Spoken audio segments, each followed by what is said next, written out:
Hi dear friends, അങ്ങനെ senior സഞ്ചാരിയുടെ യാത്രകൾ, നമ്മുടെ കേരളത്തിലെ അങ്ങോളമിങ്ങോളമുള്ള യാത്രകൾ, തിരുവനന്തപുരം ജില്ല തുടങ്ങി കാസർഗോഡ് ജില്ല വരെയുള്ള കാഴ്ചകൾ കണ്ട് 300ഓളം എപ്പിസോഡുകൾ യൂട്യൂബിൽ പ്രേക്ഷകർക്ക് വേണ്ടി സംപ്രേഷണം ചെയ്തിട്ടുണ്ട്. ആ കാഴ്ചകളൊക്കെ കണ്ട് ഇനി ഇപ്പോൾ പോകുന്നത് ആന്ധ്രാപ്രദേശിലെ അതിമനോഹരമായ സ്ഥലങ്ങൾ കാണുന്നതിനാണ്. വിശാഖപട്ടണം എന്ന ഷിപ്പിംഗ് കേന്ദ്രത്തിന്റെ നഗരമാണ്. അവിടുത്തെ വിവിധ കാഴ്ചകൾ കാണുന്നതിന് വേണ്ടിയാണ് നമ്മൾ പോകുന്നത്.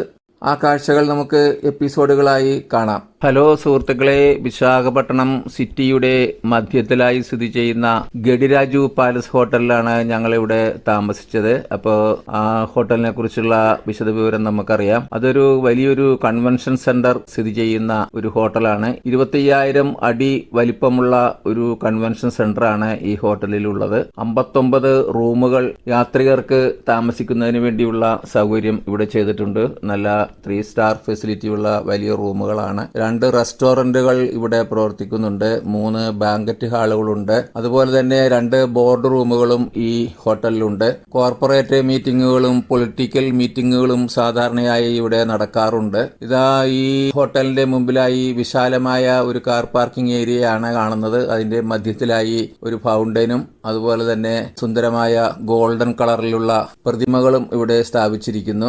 ആന്ധ്രാപ്രദേശിലെ അതുപോലെ തെലങ്കാനയിലെ ഏറ്റവും വലിയ ഒരു കൺവെൻഷൻ സെന്ററാണ് ഈ ഗഡിരാജു പാലസ് ഹോട്ടൽ. ഞങ്ങളങ്ങനെ 25 പേർ തൃശൂർ നിന്നും ട്രെയിനിൽ വിശാഖപട്ടണത്തെത്തി. അവിടെ നിന്നും ഈ ഹോട്ടലിലെത്തി രാത്രി കിടന്നുറങ്ങി. രാവിലെ ബ്രേക്ക്ഫാസ്റ്റ് കഴിച്ച് യാത്ര തുടങ്ങുകയാണ്. ആദ്യമായി ഞങ്ങൾ പോകുന്നത് ഭീമല്ലി ബീച്ച് കാഴ്ചകൾ കാണുന്നതിന് വേണ്ടിയാണ്.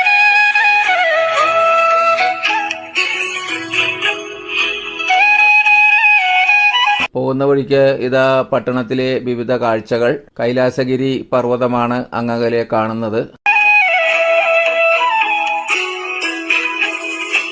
നമുക്ക് സഞ്ചാരികളെ ഓരോരുത്തരായി പരിചയപ്പെടാം. Vincybhai, Thankam, Kashinath, Geetha Kashinath, Anilkumar, Rajan Painattu, Krishnamoorthy, Prasannakumar, Sarithakumari, Mohan Kolazhi, Prakashan, Salim T Mathews, Johnson, Lillykutty Johnson, Giri Kozhikode, Bindu Valipparambil, Rajan Mash, Vijayakumari, Seneesh, Joseph, Lakshmi, Sudheer Kumar, Jose, Dolly Jose, പിന്നെ ഞാനടക്കം 25 പേർ.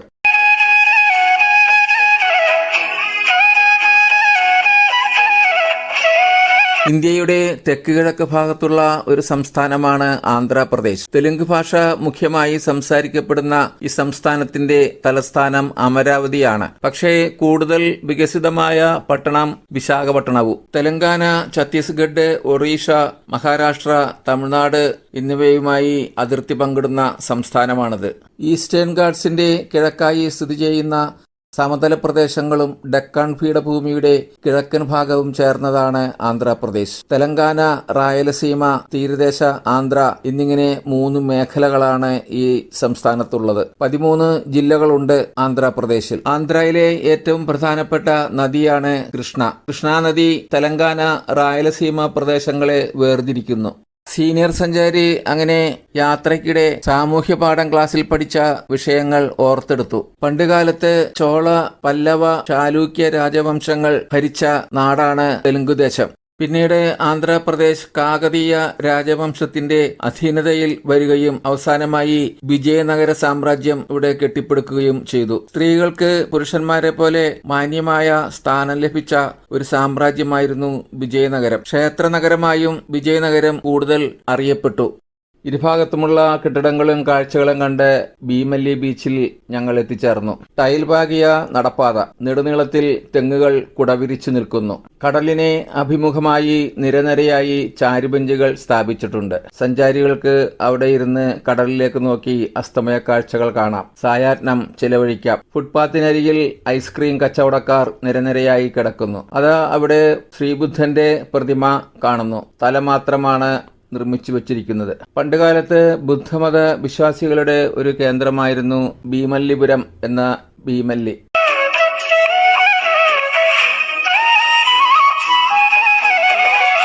ഗ്രൂപ്പ് അംഗങ്ങൾ ഫോട്ടോകൾ എടുത്തു തുടങ്ങി. ഭീമുനി പട്ടണം എന്നാണ് ഈ സ്ഥലത്തിന്റെ മുഴുവൻ പേര്. മഹാഭാരതത്തിലെ കഥാപാത്രമായ ഭീമനുമായി ബന്ധമുണ്ട് ഈ സ്ഥലത്തിന്.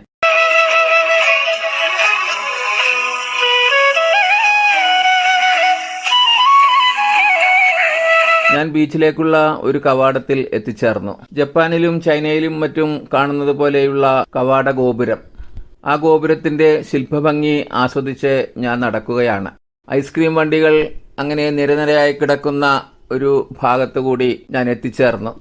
ഒരു കോൺ ഐസ്ക്രീം വാങ്ങി ഒരു കൈയിൽ ഐസ്ക്രീമും മറ്റേ കൈയിൽ ക്യാമറയുമായി ഞാൻ നടന്നു. സഞ്ചാരികൾക്ക് കാറ്റുകൊണ്ടിരിക്കുന്നതിന് നെടുനീളത്തിൽ അരമതിൽ നിർമ്മിച്ചിട്ടുണ്ട്.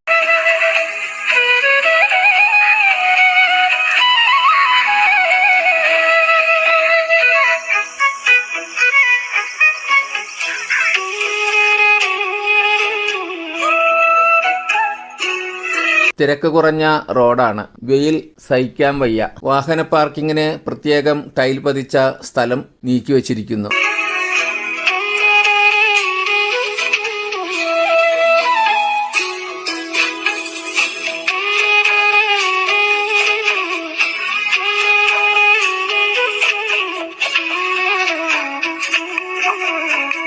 ഞാൻ റോഡ് മറികടന്നു. അവിടെ ഏതോ സ്മാരകം. അതെന്താണെന്ന് അറിയണം. ഒരു ബോർഡ് ഇവിടെ സ്ഥാപിച്ചിട്ടുണ്ട്. ഫ്ലാഗ് സ്റ്റാഫ് സെമിത്തേരിയാണ് മുൻപിൽ. ഭീമുനി പട്ടണത്തെ ഏറ്റവും വലിയ സെമിത്തേരി. പുരാതന കാലത്ത് ഷിപ്പുകൾക്ക് വഴി കാണിച്ചിരുന്ന സിഗ്നൽ സ്റ്റാഫിന്റെ സെമിത്തേരിയാണത്. 1762 വില്യം ഹെൻഗ് എന്ന ഡച്ച് കുട്ടിയെ അടക്കം ചെയ്താണ് ഈ സെമിത്തേരി ആരംഭിച്ചത്. പിന്നീട് ബ്രിട്ടീഷ്, ഫ്രഞ്ച് പൗരന്മാരെ കൂടി അടക്കം ചെയ്തു തുടങ്ങി. ഇപ്പോൾ വിവിധ ദേശക്കാരെ അടക്കം ചെയ്യുന്നുണ്ട്. ഈ സെമിത്തേരിയെ ഒരു സ്മാരകമാക്കി വിശാഖപട്ടണം ജില്ലാ ടൂറിസം പ്രൊമോഷൻ കൗൺസിൽ സംരക്ഷിച്ചു പോരുന്നു.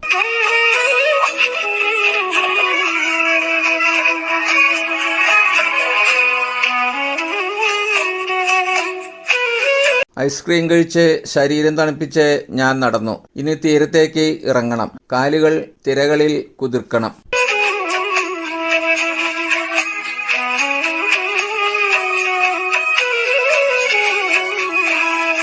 കവാടം പിന്നിട്ട് സ്റ്റെപ്പുകൾ ഓരോന്നായി ഇറങ്ങി. അതിവിശാലമായ മണൽപ്പുറം.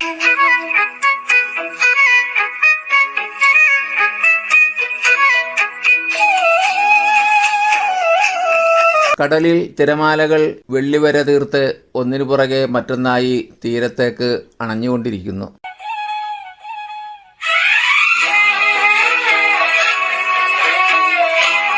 നല്ല വെയിലുണ്ട്. എങ്കിലും തൊപ്പി സംരക്ഷണ കവചം തീർത്തു. ഏതാനും ടൂറിസ്റ്റുകൾ കടലിലേക്ക് ഇറങ്ങി തിരകളുമായി സല്ലപിക്കുന്നുണ്ട്. ഉയരം കുറഞ്ഞ തിരമാലകൾ കരയിലേക്ക് ഒന്നിനു പുറകെ മറ്റൊന്നായി വന്നുകൊണ്ടിരിക്കുന്നു. നിരുപദ്രവകാരികൾ ആണ് അവയെല്ലാം. തീരവുമായി സല്ലപിക്കാൻ എത്തുന്നതാണ്. സിമന്റ് പാകിയ തറ പോലെ നിരപ്പായ തീരം. ഞാൻ ചെരിപ്പൂരി വെച്ച് നഗ്നപാതനായി വെള്ളത്തിലേക്ക് ഇറങ്ങി.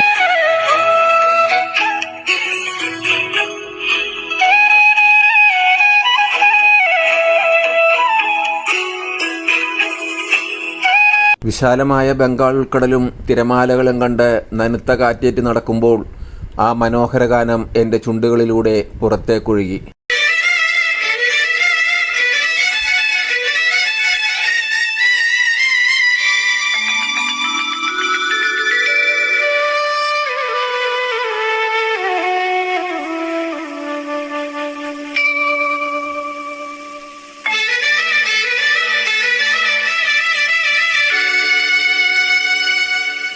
കാറ്ററിയില്ല, കടലറിയില്ല, അലയും തിരയുടെ വേദന, അലയും തിരയുടെ വേദന. കാറ്ററിയില്ല, കടലറിയില്ല, അലയും തിരയുടെ വേദന, അലയും തിരയുടെ വേദന.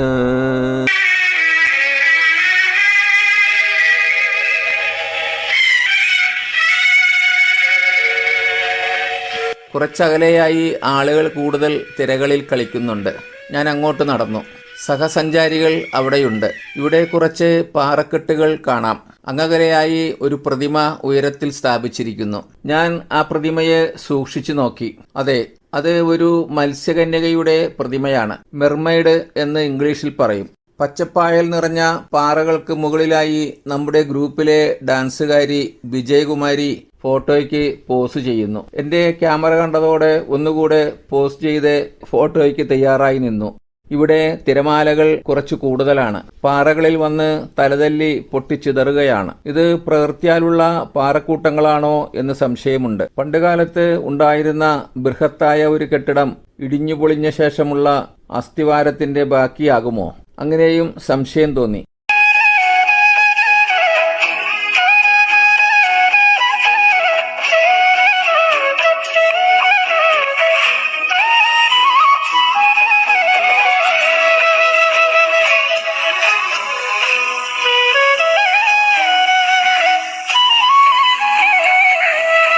ഞാൻ മത്സ്യകന്യകയുടെ പ്രതിമയുടെ അടുത്തേക്ക് ചെന്നു. സഞ്ചാരികൾ ഇവിടെ കൂട്ടം കൂടിയിട്ടുണ്ട്. ചിലർ പ്രതിമയുടെ ബേസ്മെന്റിന്റെ മുകളിൽ കയറി മത്സ്യകന്യകയോടൊപ്പം ഫോട്ടോ എടുക്കുന്നുണ്ട്.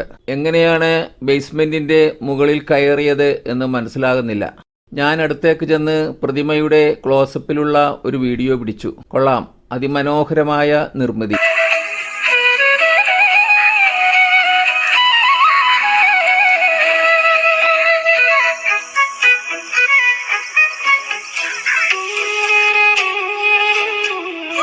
പതഞ്ഞു നുരഞ്ഞു പൊങ്ങുന്ന തിരമാലകളോടും മത്സ്യകന്യകയോടും യാത്ര പറഞ്ഞ് ഞാൻ കര ലക്ഷ്യമാക്കി നടന്നു.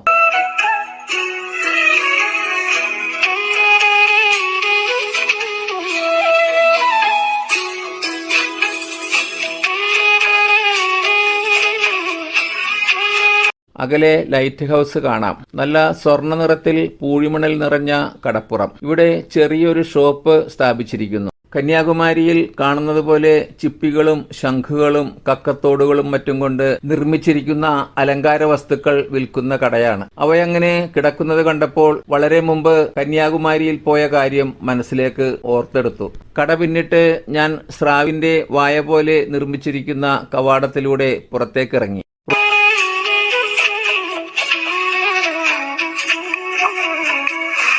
റോഡിൽ എത്തിയ ഞാൻ തിരിഞ്ഞു നിന്നു. അപ്പോഴാണ് കവാടത്തിന്റെ യഥാർത്ഥ ഭംഗി എന്റെ ക്യാമറയിൽ പതിഞ്ഞത്. ആ കവാടത്തെ ഞാൻ എന്റെ ക്യാമറയിലേക്ക് സൂം ചെയ്ത് പകർത്തി.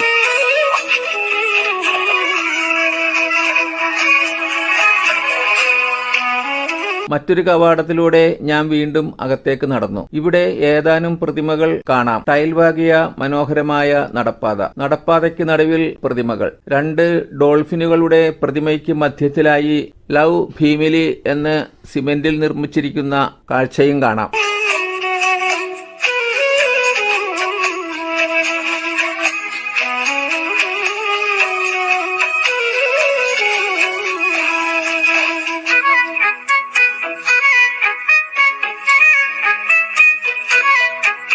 മറ്റൊരു കവാടത്തിലൂടെ അകത്തേക്ക് നടന്നപ്പോൾ നമ്മുടെ സഹസഞ്ചാരികൾ കൂട്ടം കൂടി നിൽക്കുന്ന കാഴ്ച കണ്ടു.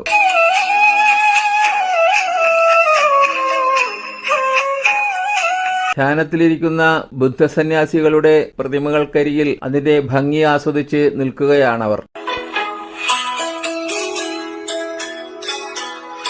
പിന്നെയും ഞാൻ നടന്നു. 2 കൈയിലും മീനുമായി നിൽക്കുന്ന മത്സ്യത്തൊഴിലാളിയുടെ പടുകൂറ്റൻ പ്രതിമ.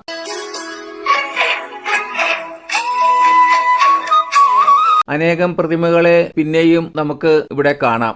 ഇതുപോലെ നമ്മുടെ കേരളത്തിലെ ബീച്ചുകൾ വിവിധ നിർമ്മാണ പ്രവൃത്തികൾ നടത്തി മനോഹരമാക്കിയിരുന്നെങ്കിൽ എന്ന് ഞാൻ ആശിച്ചുപോയി. ടൂറിസം വികസനത്തിന് വേണ്ടി അടിസ്ഥാന സൗകര്യങ്ങളും സൗന്ദര്യവൽക്കരണവും നടത്തിയെങ്കിൽ മാത്രമേ മറ്റു ദേശങ്ങളിൽ നിന്നും ടൂറിസ്റ്റുകളെ ആകർഷിക്കാൻ കഴിയൂ എന്ന് നമ്മെ മനസ്സിലാക്കി തരികയാണ് ഭീമിലി ബീച്ച്.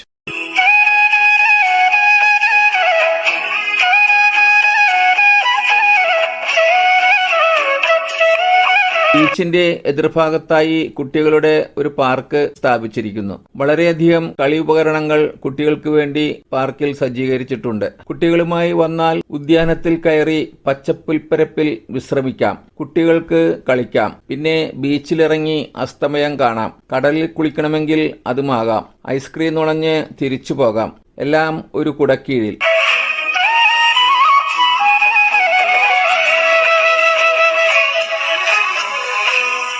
വൈകുന്നേരങ്ങളിൽ സഞ്ചാരികളെ കൊണ്ട് നിറയുന്ന ഭീമല്ലി ബീച്ചിനോട് യാത്ര പറഞ്ഞ് ഞങ്ങൾ മറ്റൊരു കാഴ്ച കാണുന്നതിന് വേണ്ടി യാത്ര തുടർന്നു.